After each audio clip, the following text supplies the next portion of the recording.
Hello, AmRenX. I'm Mike Goudsward, an instructional designer at Dartmouth and working on this course. On behalf of the entire team, we're really excited you're taking American Renaissance X. Professors Pease and Dobson will be joined by TA Memory Apata in a moment to talk about some of your questions in the Emerson and Douglas sections of this course. I'm going to talk about a few of your technical questions about tools we're using in this course. As you've noticed, in this course there are multiple ways to engage the texts of the American Renaissance, including readings, videos, and discussions. We encourage you to go back and forth between these since they all inform each other in meaningful ways. For example, many of the backstory videos, such as the Lord's Supper in Emerson and Freedom's Other in Douglas, will help you understand the author's primary motives when you read and discuss their work. Now let's talk about two tools, YellowDig and Lacuna Stories. We have chosen YellowDig for our discussion forum. In a conversation in YellowDig, you will find it easier to respond to each other with a feature called tagging. To tag another student or a member of the course team, start typing the @ symbol and then the user's ID. You will then see a menu appear below the text box where you can select that user. Why might you tag someone? This helps us in a fast-paced and rich MOOC discussion see where our connection points are with each other. We can more easily have a dialogue when we can respond to each other that way. Also in YellowDig, you will find that we've added some categories you might find helpful. In each board, over to the right, you will see a required category. We encourage you to comment on all of the pins if you are able, but let's all pay particular attention to the required discussions. Doing this will help you prepare for your last assignment in each module. We are happy to hear your new ideas about how YellowDig can better support discussions and learning in this course. There is a tips for using this YellowDig tool on the course information board, and we hope you will share your ideas there.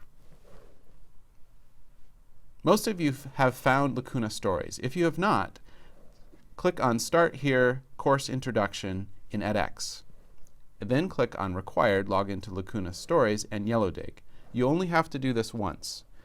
Scroll down and you'll see Open Lacuna Stories, which will open in a new tab or window.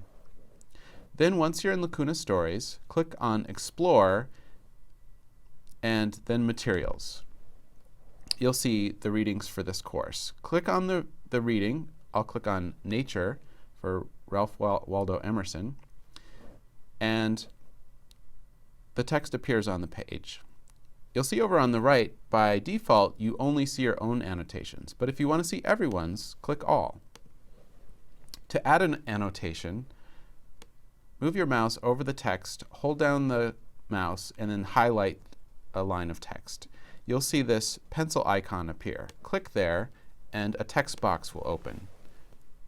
Add your comment or question here, and then you will see some tags down below. You can add your own tags by clicking in the Add Tags here, and if you're adding multiple tags, a comma between them. Then hit Return. Now if you mouse over that same line, you'll see your annotation appear.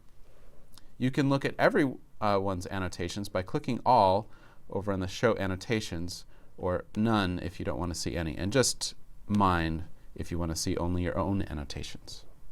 We hope you will engage in all parts of the course: videos, readings, writing assignments, discussions in YellowDig, and Lacuna Stories. Now for some of your questions on Emerson and Douglas. Hello and welcome to the Innovation Studio from Dartmouth College. I'm Memory Apata. I'm one of the TAs for the course. I'm here with Professors Pease and Dobson to talk a little bit about what you've been talking about on the discussion boards. If you're okay, we'll go ahead and start. Let's dive right in with Emerson. One discussion that's been coming up is a lot of, not necessarily confusion, but noting of the differences between meanings when we're talking about the word nature. Sometimes we're talking like capital N, nature, birds, trees, landscapes, and sometimes we're talking about little n, nature, which is sort of internal, and when we're talking about the state of the mind. Could you talk a little bit about how to negotiate between those terms in our readings? First of all, let me say this is, for me, the most exciting part of the course, to be able to become engaged with participants in the course about questions, observations, conversations taking place on Yellow Dig as a consequence of both watching the videos and engaging the questions that followed the videos. Nature is a very, very slippery word for Emerson. And if you read carefully the essay entitled Nature, you'll see that it's organized around a tacit dialogue. A dialogue between the materialist who would like to have things without thoughts and the idealist who would like to have thoughts without things. The reason that Emerson organizes the essay hierarchically, so that you begin with commodity, which would be things. He wants to save the appearances of a natural world in which you respect the beauty and the glory of nature as it appears to the field of perception, in the field of perception. What you see and how you feel what you see is a materialist apprehension of nature. He moves from commodity through beauty, through discipline, to idealism in order to call attention to the way in which the commodity relation to nature is a relation that doesn't bring the creative personality into activity. So for Emerson, nature exists in order to produce a relationship between the materialist, who wants to just have the things of nature for the materialist use, and the idealist, who wants to convert nature into laws, ideas, principles, so that the idealist can be in relation to the nature that's given, that will enable the idealist to transform the nature that's given into a kind of instrument of the mind. Emerson is not content with either the materialist or the idealist. For Emerson, nature finally exists as an occasion for the individual to discover within the individual self the creative principle that resulted in the manifestation of nature. He calls that man thinking. He calls that the universal self. He calls that the divine spirit circulating through the idealist and the materialist in order for the self to experience in the material world the presence of the divine. The passage in which this becomes clearest in nature is a passage that it appears under the title Nature. So it's the nature of nature passage in nature. And it's the moment in which Emerson steps from the bare common into the woods, and all mean egotism vanishes, that is, the materialist vanishes, and he becomes glad to the brink of fear. The idealist is brought to the very limit point of the idealist, and then something happens that for Emerson is the location of the emergence of the universal self. All mean egotism vanishes. I am nothing. I see all. The currents of the universal being circulate through me. I become part and particle of God.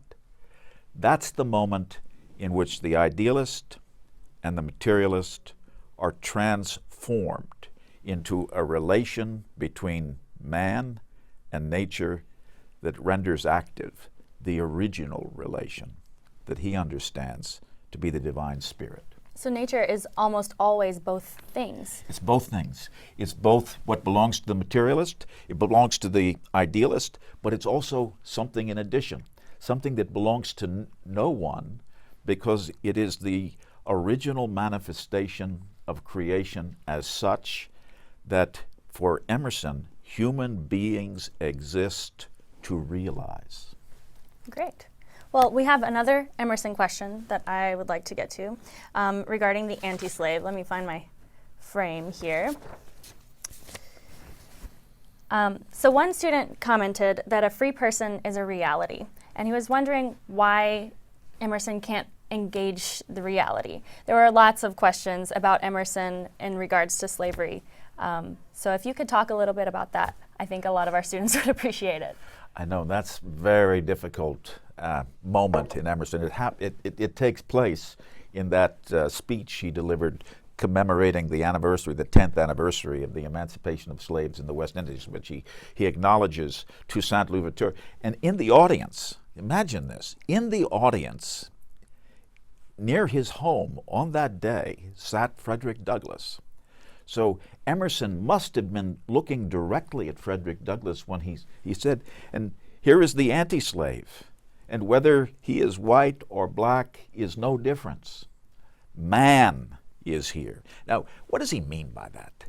There are many of the participants in the course called attention to the difficulty of that locution. Why does he have to turn Frederick Douglass, who was a fugitive slave, into an image of an idea, the anti-slave? Doesn't that disrespect the material embodied existence of Frederick Douglass? This is a really important question because it calls attention to what Emerson understood to be the challenge delivering that talk. He does not believe in social reform. He doesn't believe in social reform because he believes it causes what he understands to be the universal self to have to conform to already existing social institutions. But can you trust each individual person to do the right thing? You cannot. But for Emerson, his mission was not to address the materialist or the idealist individual person. His mission was to address what he calls the universal self, the self upon which we rely when we become self-reliant. There's a passage from nature that's consistent with this, and you begin to understand the relationship between what he says in nature and what he says in that address when you hear this line. As fast as you conform your life to the pure idea in your mind, that will unfold its great proportions. A correspondent revolution in things will attend the influx of the Spirit. He didn't want reform. He wanted complete social transformation. He wanted a social order in which individuals who were materialists would recognize, in Emerson's sense, that they are slaves. They are slaves to their egos. They're slaves to property. They're slaves to whatever it is that makes them conform to the already created world. For Emerson, that is a form of enslavement that is occulted by the individual. He wanted to release human beings who thought they were free because they conformed to already existing institutions from their enslavement to those institutions. Now, if what you're interested in, and I think that the member of the course who called attention to the difficulty of that says, why doesn't Emerson address the hearts and minds of his listeners? If he really wants to bring about a social transformation, why doesn't he turn to Frederick Douglass and say, you're not just the result of the movement of universal spirit, you're a human being in flesh and blood here, in need of complete freedom. Well, Emerson would not do that because he believed that compromised the vision that he had to remain utterly faithful to. Now, that said, let me introduce a slight qualification, because when he delivers that speech in the mid-1840s, Daniel Webster had not yet compromised on the question of slavery. His senator from Massachusetts, his representative in the United States government, had not, for Emerson, sold out to the slave power. So when the fugitive slave law becomes constitutional writ following these compromises, Here's what Emerson does. He says, our Constitution was itself the creation of the universal self. The laws it invoked of liberty and justice were universal reason manifesting in human time.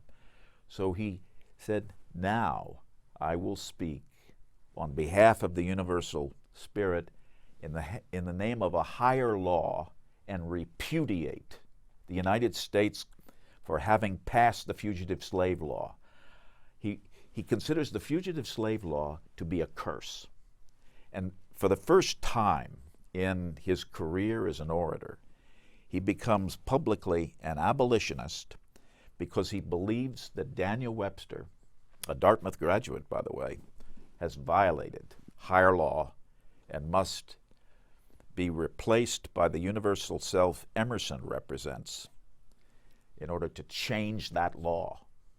So that's the one moment in which his desire for social transformation, complete transformation, and reform coincide. I think that segues perfectly into some discussion that people were having about Frederick Douglass, specifically sort of the passage where he says you can't understand what it's like to be a free slave in a free state until you've been there. A lot of people saw that as a call to abolitionism, and a lot of people didn't. Maybe you could tell us how to negotiate our readings of that.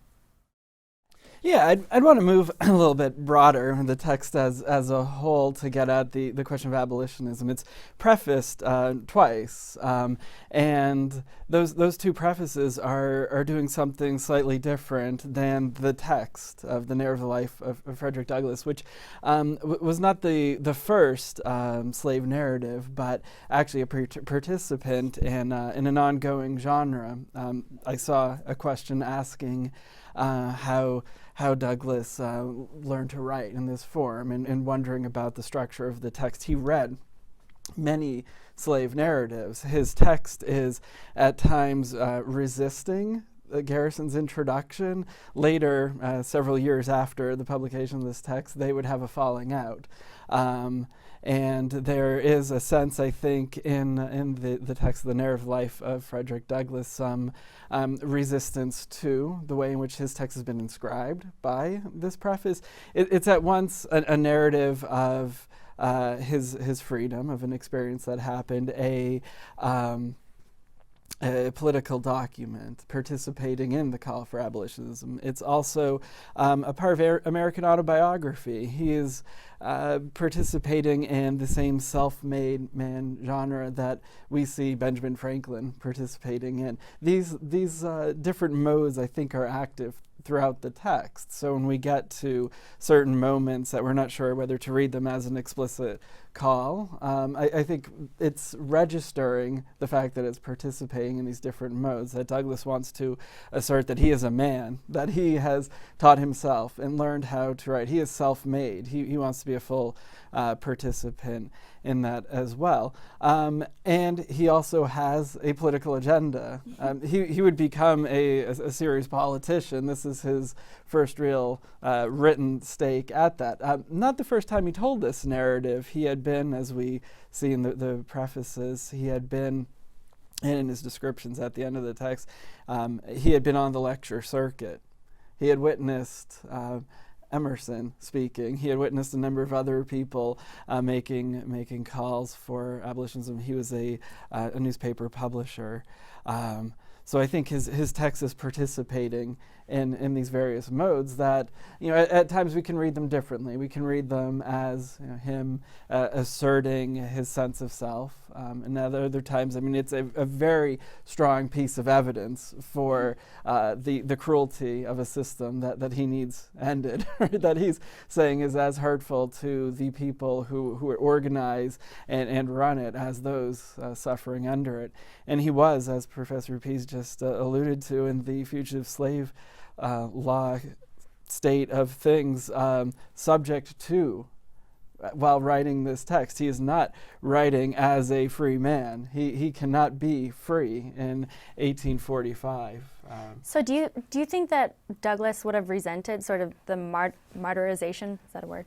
Martyrization of himself in this narrative? Do you think that might be the reason there was sort of a falling out between him and William Lloyd Garrison? I think he's resisting against being used and being framed. So if we look at slave narratives in general, they all are framed in this way that authorize the text, that say that Douglas is allowed to write himself. He's writing under that, right? And he's fully aware of how he is being used.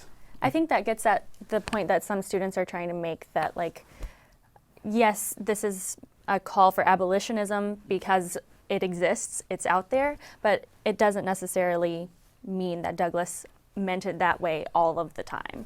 So yeah, I mean, I think it's clear that that's the biggest political issue and major justification, motivation for writing the text. But it's more. And this is also the reason why he would return to this again and again. In 1855, in My Bondage, My Freedom, and then The Life and Times later in the century. He is writing in relation to this very important narrative, but it's the story of his life that he continued to live. So I have another question for some of our international students who may not have sort of this internalized understanding of what slavery in the United States means. We've talked in our residential course a little bit about the legal context of slavery, and that slavery was sort of a social death in this time. And I've spoken to some of the students about maybe framing our questions about racial egalitarianism in the modern era in their own countries, but it might be helpful to give them some context and from the U.S. Yes. Well, according to the official verdict passed down by Justice Taney, the slave was defined as a kinless person. That is, a person who had no family that the United States had to recognize as kin. That's why the fugitive slave, the slave, has no sense of the exact time of birth, because the state does not feel itself required to keep official record of beings who are sorted in the order of slavery as if they are chattel that belong to a slave owner. So the slave has no official record of birth, and the name of the father need not be recorded. The slave is understood to be in relation primarily to the mother. In addition to the radical kinlessness, the absence of any family that constitutes a means of belonging to a place or a nation, a slave is defined by Justice Taney as a person who is void of any rights to liberty, to property, to the pursuit of happiness. That constructs within the social order a being who is understood to be alive but dead to any of the internal principles that produce the living citizen within the social order. So the fugitive slave and the slave are both defined as socially dead and radically kinless. Moreover, because the slave is described as property that belongs to the slave owner, a fugitive slave is officially, legally, juridically defined as a figure who has stolen property from the master to whom he or she is permanently indebted. It's a very unusual juridical category, but it's a juridical category that gives legal warrant to the demand by Northerners, that is posed to Northerners by the fugitive slave law, that they return the property of slaves, that is slaves, to their slave owner, that fugitive slaves cannot be secured, cannot be protected, cannot be guaranteed any position within any place in the United States. And that also is what gives citizens warrant to kill fugitive slaves, which is what outraged Emerson, among others. When Frederick Douglass writes the narrative of the life of Frederick Douglass, he's very aware of the unusual juridical status that is assigned to slaves as a category, and to fugitive slaves in particular. And to persons like Emerson, who would construct Frederick Douglass as a kind of figure through whom the principle of freedom or self-reliance can be suddenly manifest as the anti-slave, Frederick Douglass answers back in the narrative of the life of Frederick Douglass, to which Professor Dobson has called our attention. When Frederick Douglass writes his life, he organizes it as a kind of imitation of the life of Christ, but with this reversal in Frederick Douglass's life. His baptism is not a baptism into the living water of spirit. He says when he has to witness his Aunt Hester beaten by his master, he was baptized into blood and into the gates of hell. He organizes the narrative of the life in part as that of the body of the Christ who has been killed, socially dead, not yet resurrected. But in the battle with Covey, here's how Frederick Douglass, Edward Covey, who's a soul killer, who's a spirit beater, who was assigned by his slave master the power to break Frederick Douglass of what he felt was his theft of the powers of freedom. When Frederick Douglass battles his spirit breaker to a draw, he writes this: "This battle with Mr. Covey was the turning point in my career as a slave. It rekindled the few expiring embers of freedom and revived within me a sense of my own manhood. It recalled the departed self-confidence and inspired me again with a determination to be free. He can only understand the deep satisfaction which I experienced who has himself repelled by force the bloody arm of slavery. I felt as I never felt before. It was a glorious resurrection from the tomb of slavery to the heaven of freedom." Thank you so much for that background information. And if you have any further questions about the historical background, please feel free to ask us on Yellow Dig or refer back to some of the videos where we've addressed these questions. Thank you so much. I think we're out of time for the day, but thanks Professor Pease and Professor Dobson, and we'll see you online. Thank you so much, Memory, for the wonderful, wonderful interview you've given. Thank you. And thank you for raising the questions.